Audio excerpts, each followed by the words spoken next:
vlog, je vais vous montrer ma colis reçue de Caro from Woodland où j'avais acheté mon livre Mon printemps cosy.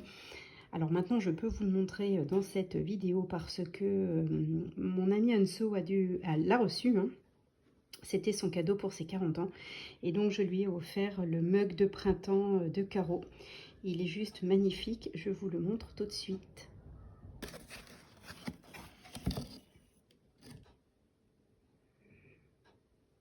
Il est super joli, avec sa forme un petit peu arrondie.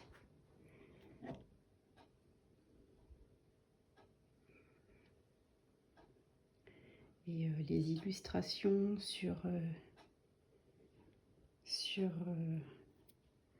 le mug sont vraiment magnifiques. Et à l'intérieur, nous retrouvons Bonjour Printemps.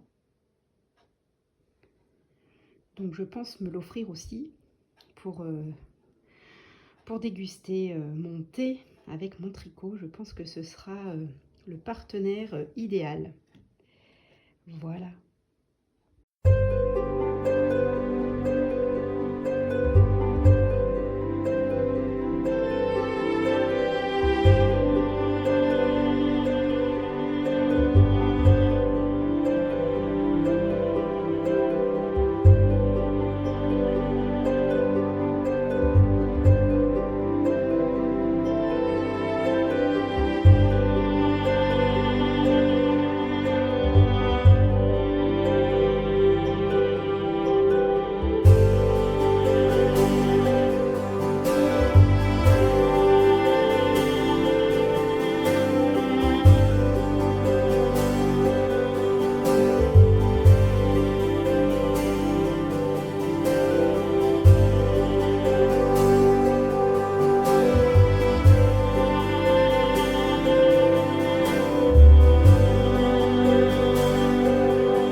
vous allez bien.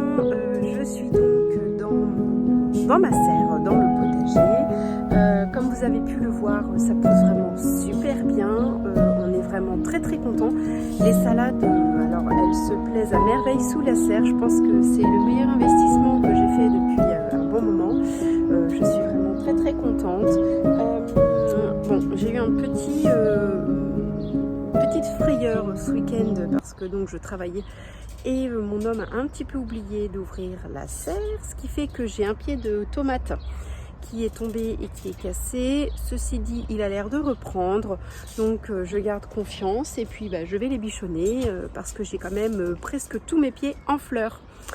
Voilà, donc je suis vraiment super ravie.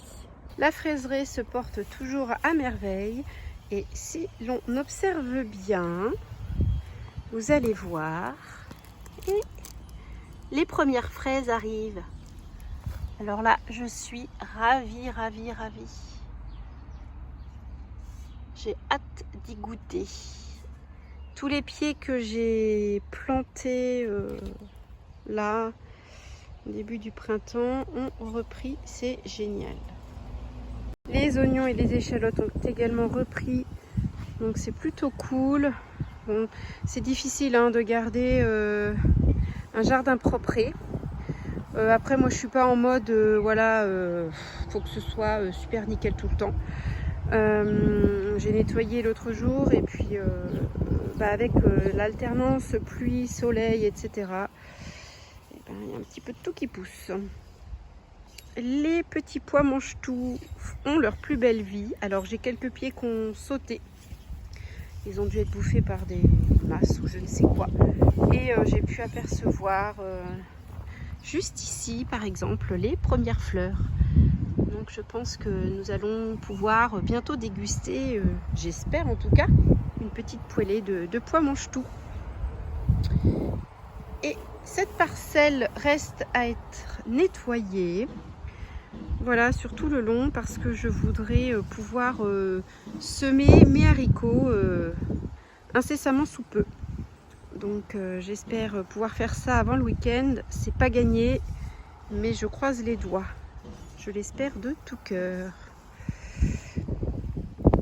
Ici, une jolie fleur. Elle est magnifique. Et là, on peut apercevoir les pieds de pommes de terre qui, pareil, qui vivent leur plus belle vie. Écoutez, tous les pieds ont repris. C'est impeccable. Il y en a aussi un petit peu derrière la serre, mais ils sont un peu plus en retard. Ils sont moins bien exposés que ceux-là et du coup, ça pousse un petit peu moins vite. Mais bon, j'ai espoir. Salut tout le monde, aujourd'hui nous sommes le lundi 22 mai, il est 18 h et je prends enfin le temps de venir vlogger un petit peu. Je voulais vraiment vlogger plus que ça ce mois-ci, c'est compliqué, je n'y arrive pas, mais ceci dit, ce n'est pas grave, je vais vite me rattraper. Donc là, on va venir papoter tricot et laine. Je voulais vous montrer mon encours terminé depuis un bon moment. Je l'avais commencé il y a déjà l'année dernière, ce pull que je porte. C'est donc le pull nacre d'Atelier Émilie. Comme vous pouvez le constater, il est terminé. Alors, bon, je le porte vraiment pour vous le montrer parce que là, aujourd'hui, il fait 20 degrés dehors. Très clairement, je ne vais pas le supporter. Donc, je vous le montre. Je l'ai tricoté en laine Nord et de chez Drops et en kit silk de chez Drops également. Écoutez, regardez, il est juste super. Il est poilu à souhait, il est chaud, mais il est chaud. Et pour le moment, la laine ne me pique pas, donc je suis plutôt contente du résultat. C'était un peu ma crainte. Je suis assez compliquée en termes de fibres. Tout de suite, ça peut me gêner très rapidement. Bon, en tout cas, là, vraiment, je suis contente. J'ai vraiment le résultat que je voulais. Donc, j'ai cousu des petits boutons carrés nacrés que j'ai trouvé à la mercerie où j'habite, au Tissu d'Isa exactement. J'en ai mis 8, comme c'est préconisé dans le patron. Et voilà, alors voilà, il est vraiment top. Je ne l'ai pas fait très long, je l'ai vraiment... Ah, j'ai un petit bout de fil qui pendouille. Il va falloir que je pense à le rentrer. Je ne l'ai pas fait très long parce que j'aime pas trop non plus quand c'est ample. L'hiver, je mets souvent un petit comment dire, débardeur en dessous ou un petit t-shirt. Donc, je verrai bien. C'est pareil, hein, les manches, j'aime pas trop quand elles arrivent vraiment trop longs. Au niveau de ma main, comme je suis tout le temps en train de bricoler, j'aime pas avoir les mains gênées par les pulls. Donc, j'ai toujours un peu tendance à les faire à peine, enfin pile poil sur le poignet, quoi. Voilà, donc voilà mon pull nacre terminé. Je suis super contente du résultat. C'était un super challenge ce pull. Je ne sais pas si je m'en retricoterai d'autres dans la mesure où, voilà, bon, j'aime beaucoup, hein, mais à voir après tout. Je ne sais pas, mais j'aime vraiment beaucoup, beaucoup. La couleur, elle est géniale. J'ai mélangé deux couleurs de gris en fait. Ce qui fait un petit peu cet effet gris un peu bleuté, j'ai envie de vous dire. Et, bah, je le trouve très beau. Écoutez, j'aime beaucoup. Donc voilà pour mon pull terminé. Je ne vais pas dire que j'ai hâte qu'il fasse mauvais pour le porter quand même, il ne faut pas exagérer. En tout cas, je vais être ravie de le retrouver l'hiver prochain. Voilà, j'ai réajusté la tenue. Voilà, c'était ma tenue du jour. Hein, je vous le répète, il fait super beau. On est content pourvu que ça dure. Faut quand même dire que le temps a du mal à s'installer. Ici en Normandie, on a quand même eu pas mal de pluie. Les températures sont restées froides un bon moment.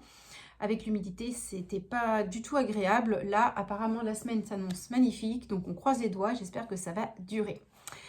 Alors, autre en cours terminé, mais pas tout à fait, je dirais. C'est une chaussette. Je vous l'avais montré dans un précédent vlog. Je les avais mis un petit peu en stand-by, les chaussettes, parce que je voulais avancer mon pull nacre, j'avais d'autres en cours. Au final, je suis repartie dans le tricot de mes chaussettes, et parce que voilà, j'avais envie tout simplement. Et c'est vrai que c'est un tricot qui prend pas la tête, qui est assez rapide et quand même qui est beaucoup plus pratique à transporter en voiture ou lors d'un rendez-vous plutôt que le tricot, surtout quand il est super bien avancé. Donc j'ai terminé une chaussette, il me reste l'autre à faire, donc je ne l'ai pas encore commencé. L'objectif de la semaine, ça va être de la débuter, bien sûr. Alors, j'ai pas de patron précis à vous donner parce que en fait, c'est un... Et en fait, le patron, je l'ai suivi toute seule, en fait. C'est une chaussette que je tricote du haut. Ensuite, je fais le talon, je tricote la pointe, enfin le dessus de pied, hein, et je termine par la pointe. Donc, en fait, voilà, je fais vraiment au fur et à mesure et au gré de mon envie. Les dernières chaussettes que j'avais fait, elles étaient beaucoup plus longues. Celles-ci vont être un peu plus courtes, mais les prochaines, je pense que je ferai des soquettes. Il fait beau, voilà, pour le printemps, je me verrai bien avec des petites soquettes. Donc voilà, j'ai fait des côtes. Et puis ensuite, j'ai voulu faire un petit jeu de rayures. Je trouvais ça sympa. Et j'ai fait le talon ainsi que la pointe en blanc, en couleur contrastante, ainsi que le début de ma tige. Voilà, donc vous voyez, hein, tout simplement. Alors, elle n'est pas bloquée encore, la chaussette. Je pensais les porter et les laver, les bloquer plus tard. Voilà.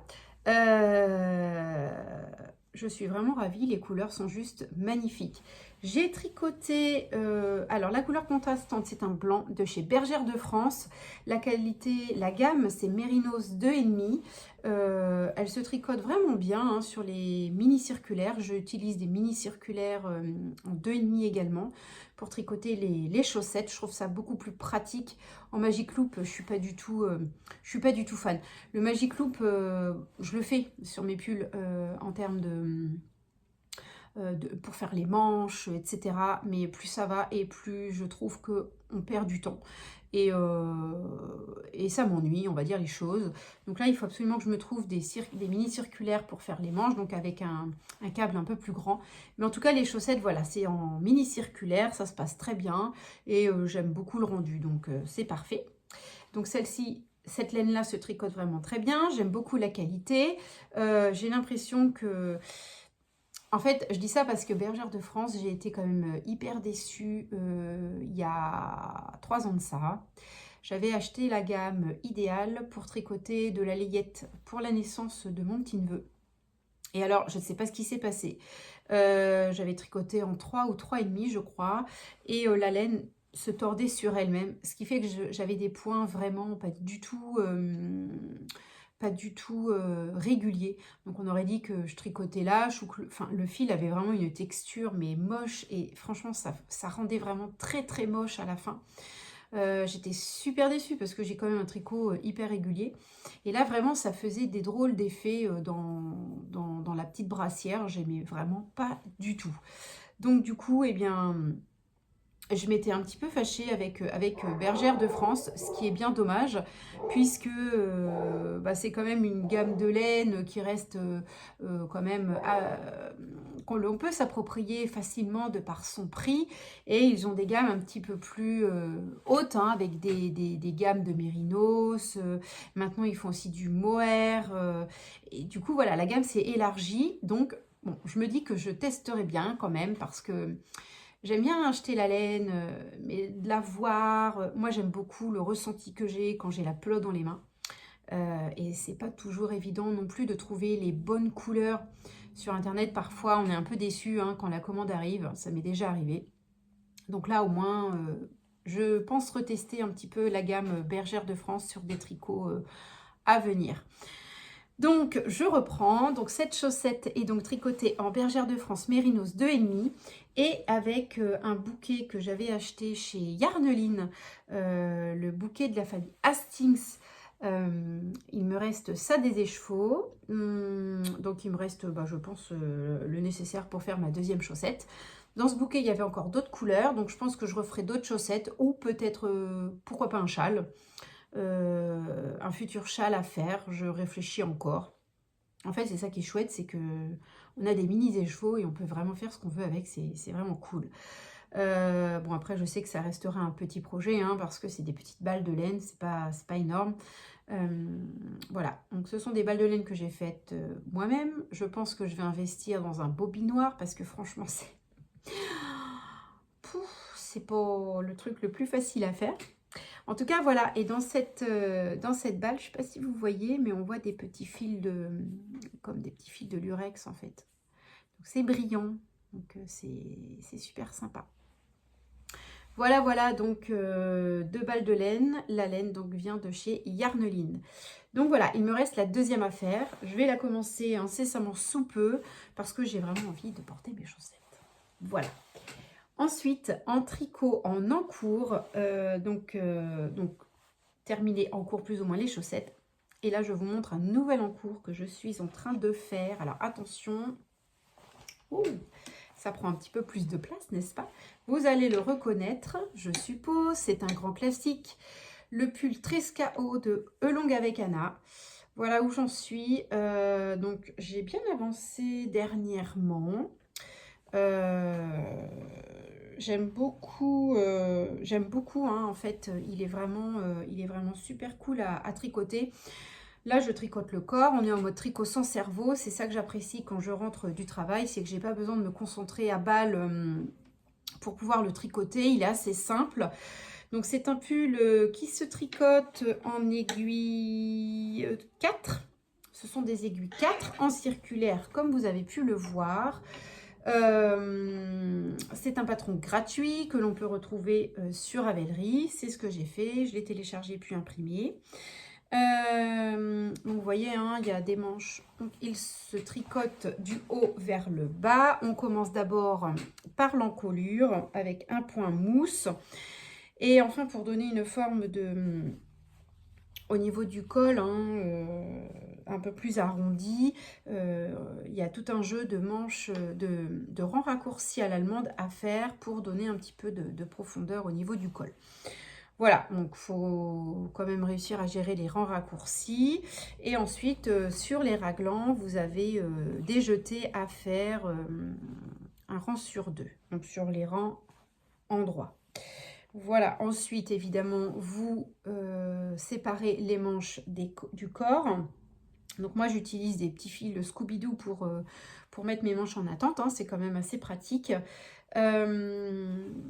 Et puis ensuite, vous faites le corps. Donc là, j'ai 20 cm de corps à tricoter. Et ensuite, j'aurai également des rangs raccourcis à l'allemande à faire sur l'arrière pour pouvoir... en fait, si vous voulez, le tricot se porte plutôt crop, mais à l'arrière, il est un petit peu plus long que sur le devant. Donc voilà, pour donner cette petite forme. Voilà au niveau du tricot. Franchement, si vous voulez débuter le tricot en rond, ça peut être un tricot accessible. Bon,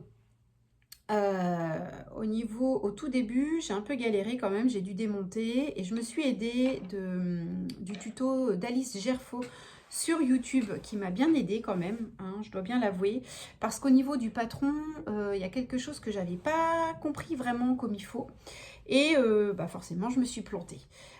Moi détricoter c'est pas tellement mon kiff, bon je pense que c'est le kiff de personne, hein, vous me direz, mais c'est là où je fais des bêtises quoi, et du coup c'est là où je loupe les mailles, bon, du coup j'ai tout démonté, j'ai recommencé et j'ai fait le tricot en même temps que Alice, hein, qui montre les étapes une à une, et franchement ça m'a super bien démarré et maintenant nickel.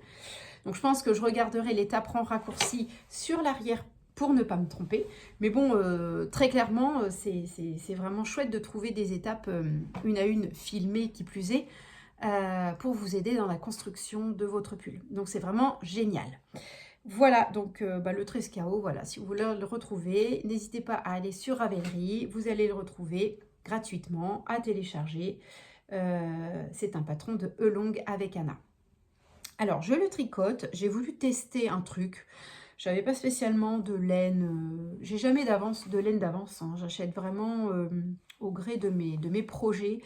Parce que je sais jamais tellement ce que je vais tricoter d'avance. Je m'organise pas trop. Par contre, ça va changer, je pense, parce que là, j'ai acheté quelques patrons.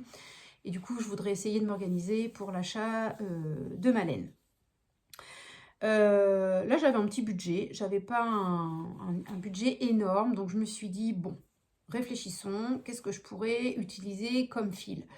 Au final, j'ai voulu tester le fil de chez Ziman. Alors, me direz-vous, bon, oui, c'est de l'acrylique, hein, très clairement. Maintenant, c'est un pull que je vais porter plutôt au printemps. Vous avez bien vu la couleur, il est blanc. Dernièrement, j'ai cousu des petites chemises avec col droit et col rond. Et je me dis que ça pourrait faire super sympa avec le petit col qui dépasse.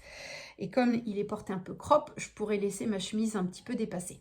Voilà, c'était l'objectif. Mais ça va être un tricot à porter en mode printemps, quoi. Je veux dire, pour l'automne, hiver, je pourrais me le retricoter parce que je pense que je le referai. Mais je ferai plutôt un fil fingering avec un fil de mohair. Voilà, pour qu'il soit plus chaud, plus doudou, si vous préférez. Donc ça, c'est vraiment une laine acrylique, hein, je veux dire, voilà. C'est la gamme Royale, donc ce sont des pelotes assez conséquentes. J'en ai acheté 4 ou 5, je me rappelle plus trop, 4 ou 5, je sais plus. Bon, en fonction de votre taille, de toute façon, le nombre de pelotes va changer. Moi, je dois le faire en taille 3, je crois, quelque chose comme ça. Donc, mon échantillon tombait pile poil. Je crois que j'ai jamais eu un échantillon d'ailleurs qui tombait aussi juste. Donc, déjà d'emblée, j'ai été super étonnée. Et comme vous pouvez le constater, hein, franchement, j'ai pas de surprise avec la laine. Elle est vraiment top. Vous voyez, il n'y a pas de démarcation, il n'y a pas de... Voilà, j'ai pas de surprise sur le fil, comme j'ai pu en avoir des fois avec des fils beaucoup plus chers. Non, je suis plutôt contente en fait, hein, du résultat. C'est régulier, j'ai l'impression que ça fait un petit peu un côté un peu coton perlé d'ailleurs quand on regarde bien au niveau des points. J'aime pas mal, j'aime vraiment beaucoup, vraiment, j'ai été agréablement surprise. Alors maintenant évidemment, à voir dans le temps comment le fil, j'ai des poils qui viennent se mettre sur mon nez. À voir dans le temps comment il va vieillir, hein, ce tricot. Est-ce que ça va boulocher, tout ça, évidemment, ça, je ne peux pas savoir. Donc, bon, faut savoir que même si c'est de la laine acrylique et de la laine de chez Ziman, je ne le mettrai pas à la machine à laver. Je ne vais même pas essayer de prendre le risque. Ce sera du lavage à la main, comme tous mes autres tricots que je fais, que je tricote. Comme ça, au moins, je suis tranquille. Mais en tous les cas, je suis vraiment contente. Donc, je me disais que pourquoi pas tricoter d'autres pulls avec cette gamme. Là, ça fait un petit peu une épaisseur DK, en gros. Hein, voilà, une épaisseur DK, si vous voulez. Il existe différentes couleurs en plus dans le magasin. Vous avez vraiment les couleurs classiques, du noir, du blanc, du rouge. Vous avez un bleu, et puis des couleurs un petit peu plus automnales, du ocre, du marron, je crois. Bon, après, voilà, vous n'avez pas non plus une étendue de couleurs faramineuse, hein. Je veux dire, ça reste plutôt classique. Mais en tout cas, franchement, écoutez, la qualité du fil est quand même intéressante. Voilà, maintenant, ça va être juste à voir, à force de le porter, ce que ça va donner. Mais en tout cas, je suis vraiment très, très, très contente du résultat que j'ai obtenu. Donc, j'espère que pour le prochain vlog, je vous le montrerai porté avec évidemment une de mes chemises que j'ai fabriquée il n'y a pas très longtemps. Voilà, donc le pull Trescao de Elong avec Anna, tricoté avec de la laine de chez Ziman. Voilà, donc chez Ziman, je sais qu'ils font d'autres gammes. Il y a du coton également. Ça, c'est le dernier pull que je vais faire de la saison. Parce que là, j'ai envie de me faire des petits tops pour l'été. J'en ai déjà un en tricot que j'ai fait l'année dernière. Le top baigneuse que j'ai tricoté avec ma tricopine Anso. Qui d'ailleurs m'avait montré comment fonctionnait le tricot circulaire. Donc je te remercie Anso, tu m'as réconcilié avec le tricot, très clairement. Donc voilà, voilà, c'est le dernier pull que je fais de la saison printemps-été. Après, je fais des tops ou des débardeurs, mais en tout cas, j'ai envie de passer à de la laine plus fine, du coton, du lin. Enfin, il y a plein de petites... il y a plein de gammes qui m'intéressent. De la laine sport, tencel, des choses comme ça. Voilà. Voilà au niveau de mes tricots. Donc, je suis très contente. Ça a bien avancé. Puis, il faut dire que je tricote tous les jours. J'ai vraiment pris un pli avec le tricot. Là, c'est une thérapie, le tricot. Il n'y a pas à dire. Et là, vraiment, je suis très, très motivée et c'est vraiment génial. D'ailleurs, à ce propos, premier week-end de juillet, je vais me rendre au festival Le Fil dans la Manche, où il va y avoir plein de teinturières qui vont venir exposer leurs échevaux. Je suis super contente parce qu'il y en a plein que je suis sur Insta et du coup je vais pouvoir les découvrir en vrai. Donc là je suis vraiment très très contente. J'ai hâte d'y être, ça va être génial. J'y vais avec mes deux tricopines Anso et Fabienne. C'est d'ailleurs l'occasion de s'organiser. C'est ce que j'aimerais pouvoir faire à partir de maintenant. Organiser mes tricots en saison et acheter du coup la laine adaptée à chaque projet. Donc on verra bien parce que du coup ça va représenter un budget, faut le dire. Mais ça va être génial. Oh, j'ai trop hâte. Ça va être topissime, je le sens. Voilà pour aujourd'hui. Écoutez, voilà, j'espère vraiment vous le montrer terminé la prochaine fois. Et vous allez voir, je suis sûre qu'il va être super chouette. Voilà. Allez, je vous redis à plus tard. Et pour terminer ce vlog, je voulais vous montrer la dernière chose que je me suis offert. J'avoue que depuis quelque temps, j'aime bien faire des puzzles. Je trouve que c'est vraiment reposant. C'est vraiment un moment de détente. Et du coup, je cherchais des puzzles plutôt nature, botanique, etc. Parce que j'ai l'objectif du coup de faire certains puzzles et de les encadrer pour mettre dans ma chambre ou pourquoi pas dans ma salle. Comme vous le savez déjà, je suis une amatrice, je dirais même une fan de vieilles affiches dans le temps, scolaires. Et j'ai justement trouvé sur le site la dernière pièce, le puzzle Flower Garden de Cavallini & Co. Écoutez, il a vraiment cette idée de puzzle vintage. Il est vraiment très très beau. On peut y retrouver toutes sortes de fleurs avec les noms en latin, je crois. Ou en tout cas les noms, voilà. Et puis, voilà quoi, je le trouvais vraiment magnifique. Il est vraiment magnifique. Regardez un petit peu. Et une fois qu'il sera terminé, il sera présenté ainsi. Alors, il y a des papillons, il y a les fleurs, il y a le petit colibri. écoutez, je pense que le résultat devrait être impeccable. C'est un puzzle de 1000 pièces. Il fera 55 par 70, donc ça commence à faire une bonne pièce. Bien évidemment, je vous montrerai l'encours de ce puzzle quand je vais le débuter. Voilà, j'espère que ce vlog vous aura plu. Moi, j'ai été ravie de le filmer pour vous et de passer ces quelques instants avec vous pour parler tricot, pour parler jardin, etc. Cuisine également. J'espère que vous allez bien, évidemment. Et je vous dis à la prochaine pour un autre vlog sur la chaîne. À bientôt!